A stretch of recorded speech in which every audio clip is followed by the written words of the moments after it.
है नसरल्लाह का अंत, क्या आगे बड़ी जंग? पहले तस्वीरें आप देखिए, हम आपको उन बंकरों की तस्वीर दिखा रहे हैं जिसमें नसरल्लाह छिपा हुआ था और इसी पर इजराइल की तरफ से हमला होता है। ये टारगेटेड मिसाइल अटैक 27 सितंबर 2024 की तारीख में किया जाता है।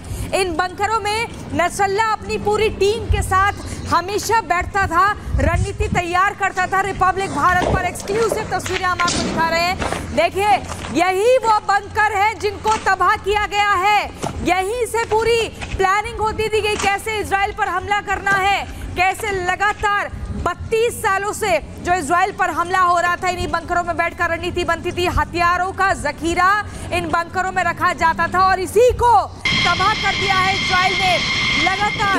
आपको बता दें, जो यहाँ पे डिफेंस एक्सपर्ट्स हैं उनका ये कहना था 10 टन बमबारी की गई है इन बंकरों पर। 11 घंटे के दरमियान ये पूरा हमला होता है।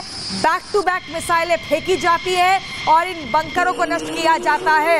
इन दो तस्वीरों को आप देखिए। पहली तस्वीर आप देख रहे हैं बेरूत की, बेरूत यानी कि लेबनान की राजधानी बेरूत, नसरल्लाह का वो बंकर जहां पर वो छिपा हुआ था, यहीं पर वो रहता था। और दूसरी तस्वीर उन मिसाइल अटैक्स की जिसके माध्यम से इस रणनीति के तहत हमला किया और इन बंकरों को नष्ट करने का काम किया। इन बंकरों को नेस्तनाबूद कर दिया, पूरी तरीके से मलबे में तब्दील करने का प्रयास किया गया। और इन तस्वीरों में दिख रहा है 30 साल का आतंक का 8 मिनट के अंदर खात्मा कैसे हुआ, इन तस्वीरों में आप देखिए। और पूरी एक प्लानिंग के तहत ये हमला हुआ है और इस हमले के साथ एक आतंक का, एक बड़े वैश्विक आतंकी का खात्मा किया गया। इस रिपोर्ट को देखिए।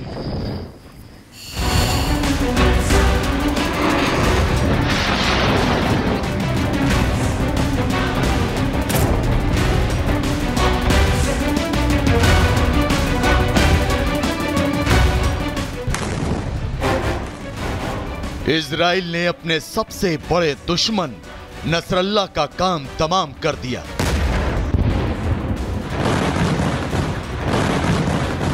इजरायली वायुसेना ने लेबनान की राजधानी बेरूत में हिजबुल्लाह मुख्यालय को निशाना बनाकर हमला किया।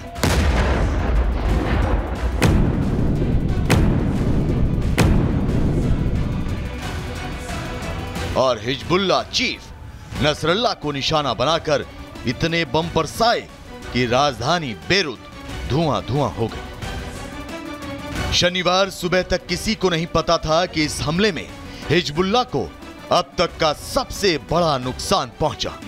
लेकिन दोपहर तक जो खबर आई उसने पूरी दुनिया में हड़कंप मचा दिया। इजरायली डिफेंस फोर्सेज ने एक्स पर पोस्ट करके दावा किया कि हसन नसरल्लाह अब दुनिया को आतंकित नहीं कर पाएगा। और इसी पोस्ट के साथ इजराइल ने अपने सबसे बड़े दुश्मन हिजबुल्लाह चीफ हसन नसरल्लाह को मार गिराने का दुनिया में ऐलान कर दिया। הקם להורגך, השכם להורגו. מדינת ישראל חיסלה אתמול את רב המרצחים חסן נסראללה. סגרנו חשבון עם מי שאחראי לרצח אין ספור ישראלים. इजराइल ने जिस ऑपरेशन के तहत नसरल्लाह का खात्मा किया उसका नाम था ऑपरेशन न्यू ऑर्डर। और इस ऑपरेशन न्यू ऑर्डर के पीछे पूरा दिमाग किसी और का नहीं बल्कि इजरायली प्रधानमंत्री बेंजामिन नेतन्याहू का ही था। क्योंकि नेतन्याहू को अच्छी तरह पता था कि पेजर और वॉकी टॉकी में हुए धमाकों के बाद लेबनान सतर्क है। इसीलिए नेतन्याहू ने ऐसा प्लान तैयार किया जिसे ना तो ईरान समझ पाया और ना ही फिलिस्तीन, ना सीरिया समझ पाया और ना ही कोई इस्लामिक देश। नेतन्याहू का यह प्लान था यूएन में जाकर भाषण देने का। जब नेतन्याहू यूएन के मंच पर भाषण दे रहे थे तो इजराइल के विरोधियों को लगा होगा कि शायद अब इजराइल युद्ध रोक देगा और हमला नहीं करेगा। लेकिन कोई नहीं जानता था कि इसके पीछे भी नेतन्याहू का तगड़ा प्लान है। नेतन्याहू यूएन के मंच से भाषण तो दे रहे थे लेकिन साथ ही इसी मंच से वो हिजबुल्लाह की बर्बादी का प्लान भी बना रहे थे। देखिए कैसे नेतन्याहू यूएन के मंच पर भाषण दे रहे हैं लेकिन उनकी नजर बार बार सामने पोडियम पर रखे मोबाइल पर जा रही है।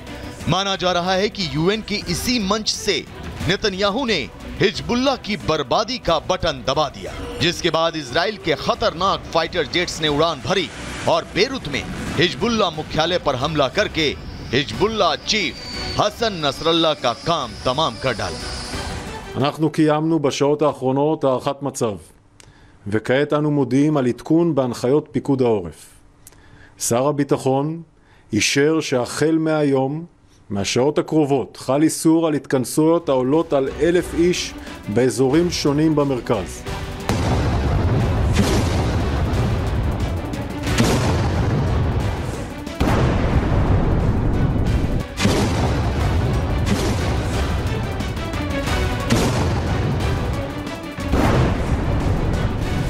इजराइल ने जिस प्लानिंग के साथ अपने दुश्मन को मिट्टी में मिलाया, उससे एक बात तो साफ है कि इजराइल अपने दुश्मनों को कभी माफ नहीं करता और जिसने भी इजराइल के निर्दोष लोगों को मारने वालों का साथ दिया है, उसे नेतन्याहू कभी माफ नहीं करेंगे। Bureau report, Republic Bharat.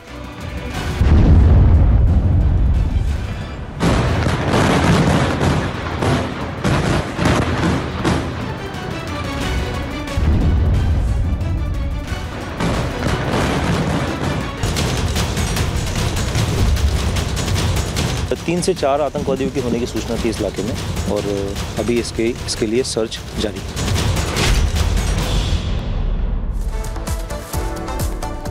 और चलिए इसी बीच अगली खबर आपको बताते हैं। कठुआ में आतंकियों की तलाश में सर्च ऑपरेशन लगातार चल रहा है। जैश के 2 से 3 आतंकियों के छिपे होने की जानकारी मिल रही है। बीते दिन भी इसी तरह से ऑपरेशन चल रहा था जिसमें 2 आतंकियों को ढेर किया गया।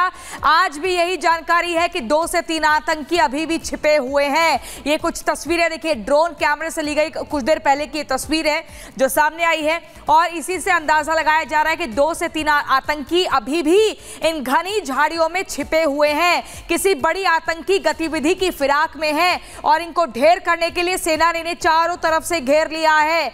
कुलगाम में बीते दिन 2 आतंकी ढेर हुए थे। 3 तस्वीरें आप देखिए। कठुआ में 1 आतंकी ढेर, ड्रोन से निगरानी लगातार चल रही है, सर्च ऑपरेशन जारी है। और ऐसे में आपको बता रहे हैं कुछ देर पहले की जानकारी, जब एक कठुआ में 1 आतंकी ढेर होता है लेकिन अभी भी कुछ के छिपे होने की जानकारी मिल रही है। ड्रोन से निगरानी रखी जा रही है। ऐसे में सर्च ऑपरेशन लगातार चल रहा है ताकि जो ऑपरेशन ऑल आउट है उसको अंजाम दिया जाए। घाटी से आतंक का खात्मा तय है। देखिए रिपोर्ट।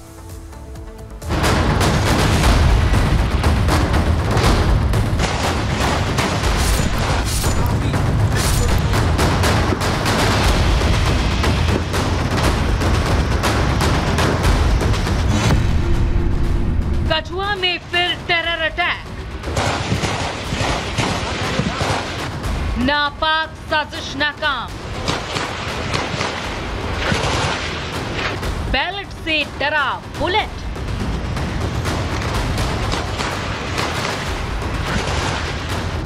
जहां एक तरफ जम्मू कश्मीर में विधानसभा चुनाव के तीसरे और अंतिम चरण के लिए वोटिंग होनी है, वहीं घाटी में चुनाव को डिरेल करने की कोशिश भी लगातार जारी है।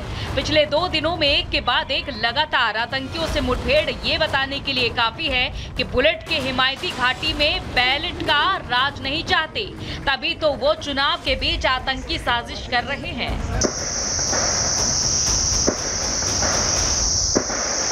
कुलगाम के बाद कठुआ में भी सेना को आतंकियों के छिपे होने की खबर मिली, जिसके बाद पूरे इलाके को सेना ने घेर लिया। इस वक्त हम ऑपरेशन साइट पे मौजूद हैं और आप देखेंगे कि जम्मू कश्मीर पुलिस जो स्पेशल ऑपरेशंस ग्रुप है उनकी टीम यहाँ पर लगातार पूरे इलाके में सर्च कर रही है। ये इलाका आपको बता दें कि कू का इलाका है, फॉरवर्ड इलाका है। यहीं पर कुछ इनपुट मिलने के बाद 3 से 4 जैश के आतंकियों के इनपुट के बाद इस ऑपरेशन को लॉन्च किया गया था और इस वक्त आप देखेंगे तो ऑपरेशन साइट्स की तरफ टीम्स लगातार यहाँ पर जा रही हैं।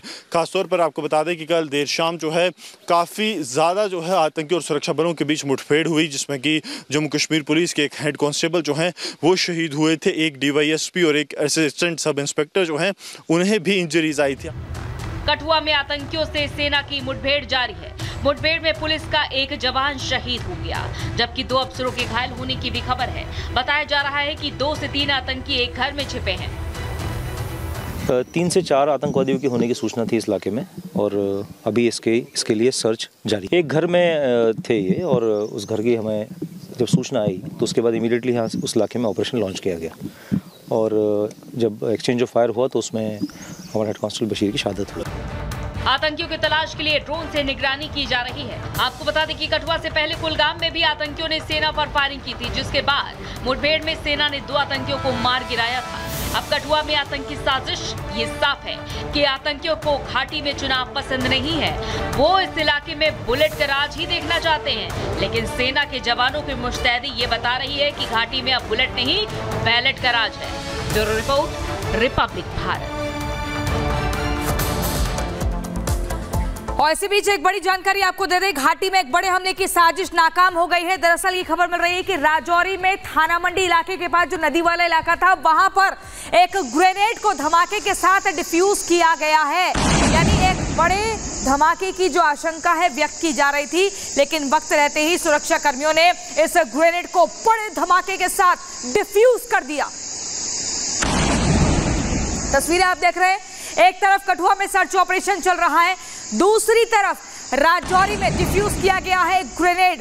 ये राजौरी में थाना मंडी एक इलाका है, नदी किनारे, वहां पर ये ग्रेनेड मिला, जिसे वक्त रहते सेना की टीम ने देख लिया और उसके बाद इसे बड़े धमाके के साथ डिफ्यूज किया गया है। इस गोल घेरे के भीतर आप देखिए कैसे धमाका होता है, धुआं उठता है और ये सेना की मुस्तैदी के बाद डिफ्यूज किया गया है।